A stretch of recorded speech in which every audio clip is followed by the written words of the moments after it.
I'm Katrina. Welcome to my channel and to my studio.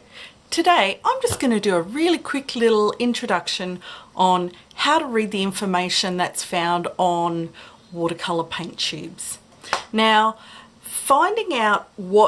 understanding how to read the information on a paint tube will make your life so much easier as a beginner artist, because there's really important information that can help you a lot on your journey to collecting a more interesting paint palette.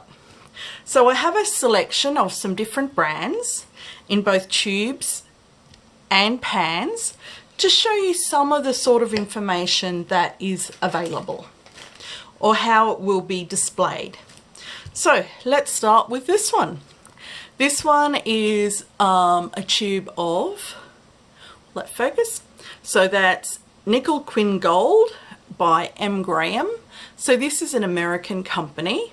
Now, I particularly like these paints. When I started painting, I was living in a part of Australia that was extremely hot and extremely dry, and found out that paints that have honey in them as part of the additives to keep the paint liquid work really beautifully in those environments so that they don't dry out to really hard rocks, and it was much easier to wet my paint again. So on this tube we can see that we've got the brand, the name. They've written it in various things. There is a series number that usually will give you an indication of how expensive a paint is.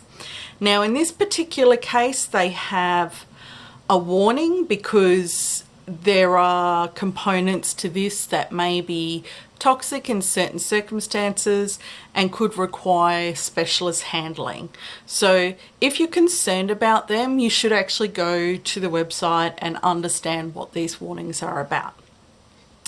But the other things that we'll find on these tubes, we have it classified as a light fastness 1.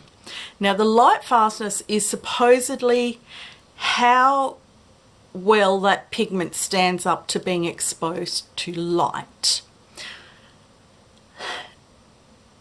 There's no standardized testing across all paint brands, so that's something that you will have to have a look at and understand the limitations of those testing. I have actually set up all of my own light fastness tests. You don't have to do this. There's plenty of artists who have, and there's a lot of information on independent light fastness testing available.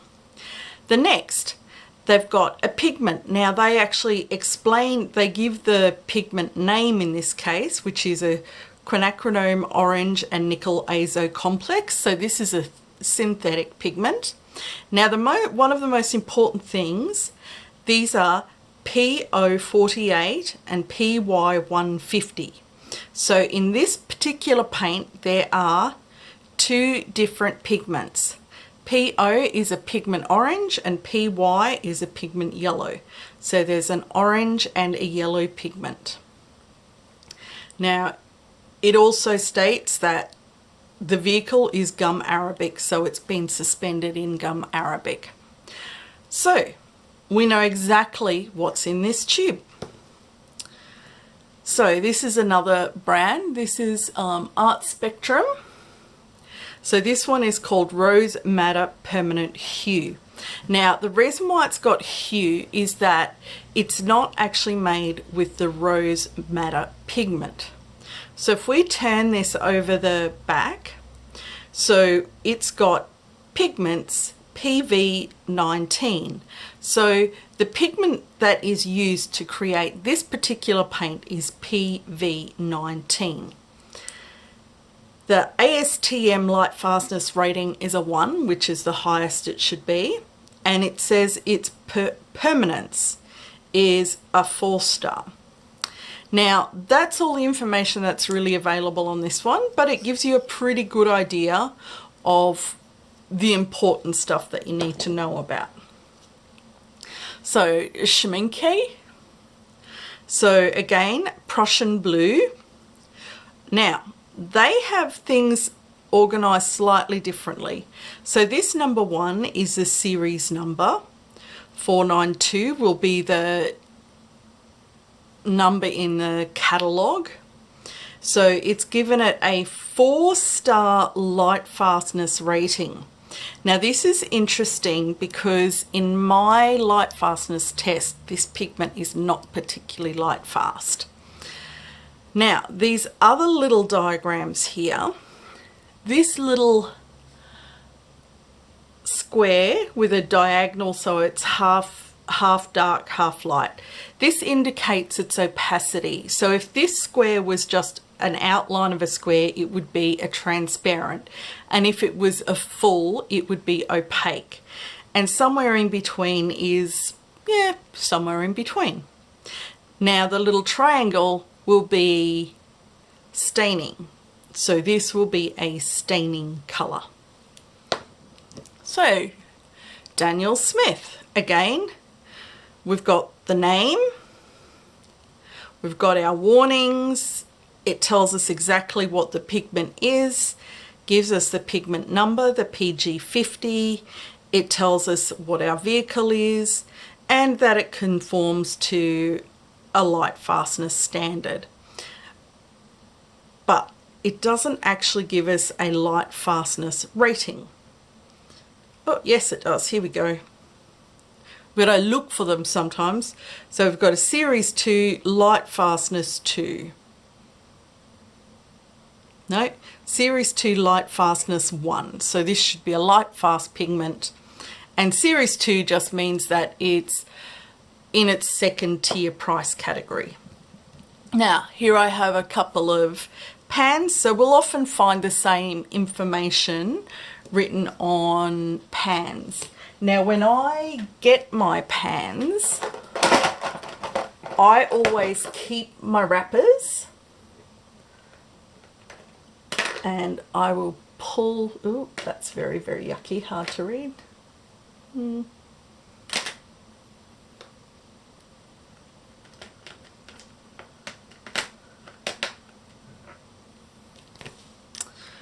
Okay.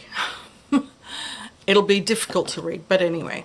So this is Roman small. Now what I love about these paints is they're such an economical price point for a really good quality product. They have a watercolor paper wrapper with a swatch of the actual paint on it. So this is really the color that it is. On the end here, we have a PB36, so I know the pigment code, light fastness rating of 8. MS, that's the staining, so it's supposed to be moderately staining. G means it's a granulating. This little this square that's half coloured in would mean that it's semi-opaque. The name of the paint, they've called it a cobalt cerulean blue. And this number is just a sequence number for the brand. Now, unfortunately, when you take these wrappers off, this information doesn't exist on the pan.